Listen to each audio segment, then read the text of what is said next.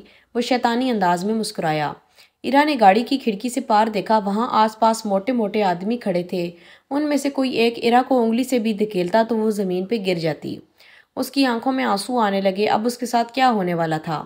وہ لڑکا گاڑی سے باہر نکلا، اس نے ایک آدمی کو اشارہ کیا جو ایرا کی طرف بڑھا اور اس کا ہاتھ پکڑ کر گاڑی سے باہر نکالنے لگا۔ چھوڑو مجھے، پلیز مجھے جانے دو، پلیز۔ وہ رونے لگی، لیکن اس آدمی پہ فرق کس بات کا تھا؟ وہ اسے بازو سے پکڑتا ہوا اندر جانے لگا۔ ایرا نے دیکھا کہ یہ بہت عجیب جگہ ہے۔ یہاں کے کمرے اور دیواریں کنٹینر کو کاٹ کر بنائی گئی تھیں۔ ہر طرف اسلحہ ہی اسلحہ تھا۔ اس آدمی نے ایرا کو ایک طرف کمرے میں دھکیلا اور دروازہ باہر سے لاک کر دیا۔ ایرا نے دیکھا کہ وہ لڑکا اپنی جیکٹ اتار کر پھینک رہا ہے۔ اس کا کلیجہ منہ کو آنے لگا، وہ دروازے کی طرف لپکی۔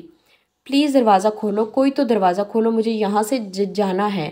وہ مسلسل دروازہ کھٹکھٹاتی گڑ گڑا رہی تھی۔ جانے من یہاں کوئی نہیں ہے تمہاری فریاد سننے والا۔ اس نے ایرا کو کمر سے پکڑا اور وہ ایک دم سے اچھلی۔ چھوڑو مجھے۔ لڑکے نے اس کا رخ اپنی طرف کر کے اس کے چہرے کو سختی سے گرفت میں لیا۔ دیکھو میری طرف، اسی چہرے پہ تھوکا تھا نا تم نے؟ ہاں، یاد کرو۔ اس کی آنکھوں میں انتقام کی لالگی تھی۔ ایرا نفی میں سر ہلانے لگی۔ بہت مشکل سے ہاتھ لگی ہو، میں تو تمہارے ملنے کی امید ہی چھوڑ بیٹھا تھا، لیکن نہیں، اللہ کو کچھ اور ہی منظور تھا۔ چلو آج تمہیں سبق سکھا کر ہی رہوں گا۔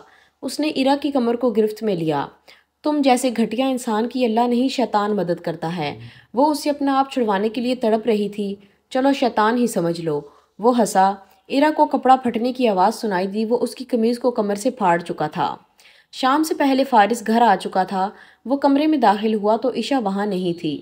وہ باہر نکلا، اسے کچن سے کھٹ پھٹ کی آواز سنائی دی۔ اس نے کچن کا رخ کیا۔ اس نے دیکھا کہ عشا کچھ بنانے میں مصروف ہے۔ وہ اندر داخل ہوا۔ عشا نے اس کے قدموں کی چاپ سن کر گردن موڑ کر دیکھا، پھر اگلے ہی پل اس نے واپس اپنے کام پہ دھیان لگایا۔ کیا کر رہی ہو؟ طبیعت کیسی ہے تمہاری؟ اس نے سنجیدگی سے پوچھا۔ اب ٹھیک ہوں اور بھوک لگ رہی ہے، اس لیے سوچا کچھ بنا لوں۔ وہ چمچ ہلانے لگی۔ فارس کو حیرت ہوئی، عشا کو کوکنگ بھی کر لیتی ہے؟ وہ چلتا ہوا اس کے قریب گیا۔ اس نے دیکھا کہ چاول بالکل کچے ہیں اور پانی خشک ہو چکا ہے۔ تم چھوڑو اسے، میں کھانا آرڈر کرتا ہوں۔ فارس کو ملال ہوا۔ کام میں بزی ہونے کے بعد وہ بھول ہی چکا تھا کہ عشا کے کھانے کے لیے گھر میں کچھ نہیں ہے۔ نہیں، میں یہ کھا لوں گی۔ وہ پلیٹ اٹھا کر اس میں چاول ڈالنے لگی۔ میں نے کہا نا اسے چھوڑ دو۔ فارس نے اس کے ہاتھ سے پلیٹ پکڑی۔ جب اسے احساس ہوا عشا کو ابھی بھی بخار تھا۔ مجھے بھوک لگی ہے، اس نے معصومیت سے کہا۔ فارس کو اپنے دل میں تکلیف محسوس ہوئی۔ بخار کی حالت میں وہ کھانا بنا رہی تھی، حالانکہ اسے بنانا بھی نہیں آتا تھا۔ مجھے کال کر کے بتا دیتی، میں لے آتا۔ یہاں کوئی فون نہیں ہے، وہ نظریں جھکائے بولی۔ فارس کو دکھ ہوا، اس کا دل کیا وہ اسے سینے سے لگا لے، لیکن وہ رکا۔ وہ یہ نہیں کر سکا، اس کی وجہ سے اس کی گڑیا اس کے دشمنوں کے پاس تھی۔ تم لاؤنج میں بیٹھو، میں کھانا آرڈر کرتا ہوں۔ اس کے کہنے پہ عشا کچن سے باہر نکل گئی اور فارس کھانا آرڈر کرنے لگا۔ فارس، عشا کی میٹھی سی آواز اس کی سماعت میں پڑی۔ فارس نے موبائل سے نظریں اٹھا کر اس کی طرف دیکھا۔ بولو کیا ہوا؟ وہ ہاتھوں کو مسل رہی تھی۔ وہ چھوٹے چھوٹے قدم اٹھاتی ہوئی اس کے پاس آئی۔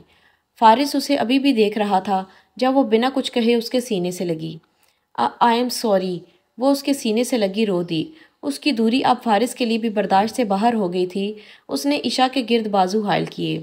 رو مت، اس کے کان میں بولا۔ فارس کی نرمی دیکھ کر وہ ہچکیوں میں رونے لگی۔ فارس نے اس کی کمر پہ گرفت کو سخت کر کے اسے اوپر اٹھایا۔ عشا نے اس کی گردن کے گرد بازو پھیلائے۔ فارو، وہ سرگوشی میں بولی۔ اس کے لفظ پہ فارس مسکرایا اور اسے اٹھائے ہوئے صوفے کی طرف بڑھا۔ صوفے پہ بیٹھ کر اس نے عشا کو گود میں بٹھایا۔ ایک ہاتھ سے اس نے نرمی سے عشا کی آنکھوں اور رخساروں کو صاف کیا۔ عشا نے سکون سے آنکھیں بند کیں۔ اس نے پھر سے اسے خود میں بھینچ لیا۔ عشا نے فارس کی گال پر ہونٹ رکھے۔ اس کی اس پیاری سی حرکت پر وہ مسکرایا اور اس کے نرم رخساروں اور تھوڑی کو دیوانہ وار چومنے لگا۔ عشا بھی نہایت سکون سے آنکھیں بند کیے بیٹھی رہی جب گیٹ پہ بیل رنگ ہوئی۔ کھانا آ گیا۔ فارس کے نہ رکنے پر عشا بولی۔ فارس پیچھے ہوا۔ آخری بار اس کے گال کو چومتے ہوئے اس نے عشا کو صوفے پہ بٹھایا اور باہر کی جانب چل دیا۔ وہ مسکرانے لگی، اسے اپنے پورے وجود میں سکون اترتا ہوا محسوس ہو رہا تھا۔ آج فارس نے اس سے ناراضگی ختم کر دی تھی۔ کچھ دیر بعد فارس ہاتھ میں باکس لیے اندر داخل ہوا اور کچن سے پلیٹ چمچ لیے واپس عشا کے ساتھ صوفے پر آ کر بیٹھا۔ کیا چیز ہے؟ عشا نے باکس میں جھانکا۔ فارس مسکرایا۔ اس نے بریانی نکال کر پلیٹ میں ڈالی۔ بریانی دیکھ کر عشا کی آنکھیں خوشی سے چمک اٹھیں۔ وہ پلیٹ اٹھانے لگی جب فارس نے اس کا ہاتھ پکڑا۔ عشا نے سوالیہ نظروں سے اس کی طرف دیکھا۔ تمہیں میں خود کھلاؤں گا، فارس نے کہا۔ جلدی کھلائیں، مجھے بہت بھوک لگی ہے، عشا نے بریانی کی طرف دیکھتے ہوئے کہا۔ تمہیں میری گود میں بیٹھنا ہوگا۔ عشا نے اس کی طرف دیکھ کر نظریں جھکائیں، پھر اٹھ کر اس کی گود میں بیٹھ گئی۔ فارس نے چمچ بھر کر اس کی طرف کیا۔ عشا نے منہ کھولا۔ فارس نے منہ کھول کر اس کا منہ اپنے منہ میں لیا۔ عشا اس کے اچانک عمل سے کانپ گئی۔ کس کرنے کے بعد وہ پیچھے ہوا اور چمچ اس کے منہ میں رکھا۔ اسی طرح وہ اسے کھلاتے کھلاتے اس نے پلیٹ خالی کی۔ فارس نے ایک آخری چمچ اس کے منہ میں ڈال کر چمچ پلیٹ میں رکھا۔ اس نے دیکھا کہ عشا کے ہونٹ پہ چاول کا دانہ لگا ہے۔ اس نے جھک کر اس کا نچلا ہونٹ اپنے ہونٹوں کی گرفت میں لیا۔ عشا کا دل دھڑکنے لگا۔ اس نے فارس کی شرٹ کے کالر پر اپنی گرفت سخت کی۔ وہ اس کے گال کو پکڑتا ہوا سکون اپنے اندر تک اتار رہا تھا۔ اس کے لمس میں شدت آنے پر عشا نے سختی سے آنکھیں میچ لیں۔ کچھ دیر بعد وہ پیچھے ہوا اور اسے اپنے بازوؤں میں بھر کر اٹھا۔ وہ کمرے کی طرف جا رہا تھا۔ عشا گھبرانے لگی۔ وہ کیا کرنے والا تھا یہ سوچ کر اس کی ننھی ہتھیلیاں بھیگنے لگیں۔ وہ کمرے میں داخل ہوا اور اسے بیڈ پر لٹایا۔ اس نے دراز کھول کر عشا کی میڈیسنز نکال کر اس کے ہاتھ میں رکھیں، پھر پانی کا گلاس اسے تھمایا۔ عشا نے میڈیسنز کھانے کے بعد دھڑکتے دل کے ساتھ اس کی طرف دیکھا۔ آرام کرو اب، فارس نے اسے لٹاتے ہوئے کہا، جس پر عشا نے سکون کا سانس لیا۔ فارس اس کی یہ حرکت بخوبی نوٹ کر سکتا تھا۔ میں لاؤنج میں بیٹھا ہوں، کچھ کام کرنا ہے، تمہیں کچھ کہنا ہو تو آواز دے دینا، ٹھیک ہے؟ اس کی بات پر عشا نے اس بات میں سر ہلایا۔